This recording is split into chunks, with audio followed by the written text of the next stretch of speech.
اب میں اس کے بعد ابھی مقرر رئیس عابد احمد علی درجہ ثانیہ کو بلا رہی ہوں اسی شعر کے ساتھ۔ عمل سے زندگی بنتی ہے جنت بھی جہنم بھی، عمل سے زندگی بنتی ہے جنت بھی جہنم بھی، یہ خواب اپنی فطرت میں نہ روری ہے نہ ناری۔ موصوفہ تشریف لائیے اور جہنم موضوع پر خطاب فرمائیے۔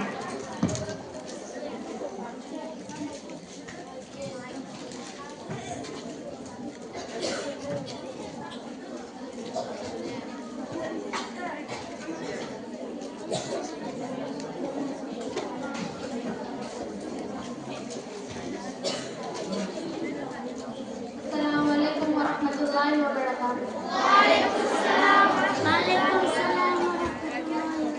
نحمده ونصلي على رسوله الكريم اما بعد فاعوذ باللہ من الشیطان الرجیم بسم اللہ الرحمن الرحیم۔ آج کی مبارک محفل میں میرے تقریر کا عنوان یہ ہے کہ میں نے اللہ کو ڈھونڈا تو اس نے اپنا تعارف کروایا۔ اللہ لا الہ الا هو الحی القیوم، میں وہ ہوں جو موت سے پاک ہوں۔ ہم پابند بن کے چلے اس اللہ کے جس کے شہنشاہی ہے، اس اللہ کے پابند بن کے چلے جس نے مجھے بنایا، اس اللہ کے جس نے زبان میں بول دیا، آنکھوں کا نور دیا، جسم میں طاقت دی، عقل کو سمجھنے کی اوصاف دیے۔ اس اللہ کے پابند بن کے چلو جس نے قرآن کو اتارا، جس نے دھرتی کو بچھایا، جس نے آسمان کو اٹھایا۔ آسمان کی چھت میرے اللہ کے قبضے میں ہے، زمین کا فرش میرے اللہ کے قبضے میں ہے، ہواؤں کے جھونکے میرے اللہ کے قبضے میں ہیں۔ سردی کا موسم میرے اللہ کا ارادہ ہے، گرمی کی تپش میرے اللہ کا ارادہ ہے۔ بادلوں سے پانی کا گرنا میرے اللہ کا ارادہ ہے، برف کا گرنا میرے اللہ کا بادشاہی ہے۔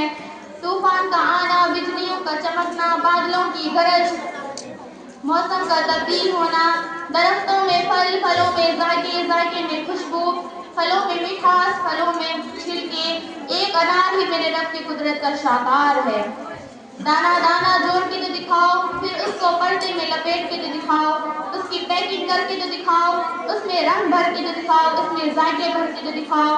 گائے کے تن سے نکلتا دودھ، ہرن کے نافے میں مشک اور سانپ کے منہ میں زہر اور مکھی کے منہ میں شہد، آدم کے سارے نسل کا مالک، دو پاؤں سے چلنے والوں کا مالک، چار پاؤں سے چلنے والوں کا بادشاہ، زمین کی مخلوق، پانی کی مخلوق، ہوا کی مخلوق، رینگنے والے، اڑنے والے، پھاڑنے والے، جھپٹنے والے، دھاڑنے والے، سننے والے، سب میرے اللہ کی شہنشاہی ہے۔ للہ ملک السماوات وما فی الارض وما تحت الثرى وان تجهر بقول فانه يسر واخفى، وہ کون ہے؟ اللہ۔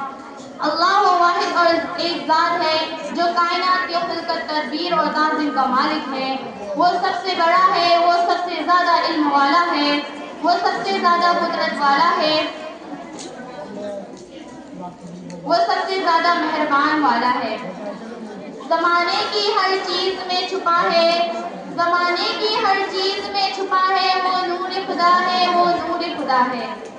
ایک حدیث میں آتا ہے کہ حضرت ابو ہریرہ رضی اللہ تعالیٰ عنہ سے روایت ہے کہ رسول اللہ صلی اللہ علیہ وسلم نے ارشاد فرمایا، اللہ تعالیٰ نے فرمایا میں اپنے بندے کے ساتھ اس کے گمان کے مطابق معاملہ کرتا ہوں، اگر وہ مجھے یاد کرتا ہے تو میں بھی اس کو یاد کرتا ہوں، اگر دل سے یاد کرتا ہے تو میں بھی اس کو دل سے یاد کرتا ہوں، اگر وہ جماعت میں یاد کرتا ہے تو میں بھی اس کو بہتر جماعت میں یاد کرتا ہوں، اور اگر وہ میرے پاس ایک قدم قریب آتا ہے تو میں اس کی طرف ایک میل قریب آتا ہوں، اور اگر وہ میرے پاس ایک میل قریب آتا ہے تو میں اس کی طرف ایک فرصت قریب آتا ہوں، اور اگر وہ میرے پاس چل کر آتا ہے تو میں اس کی طرف دوڑ کر جاتا ہوں۔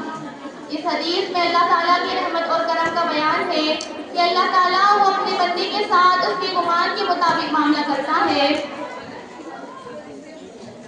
اور اس حدیث سے ہمیں یہ سبق ملتا ہے کہ اللہ تعالیٰ کو یاد کرے اور اس کے قریب آئے۔ اللہ کی عبادت میں نماز، روزہ، حج، زکوٰۃ فرض ہے، شامل ہے، اور اللہ کی عبادت کرنا ہمارا فرض ہے۔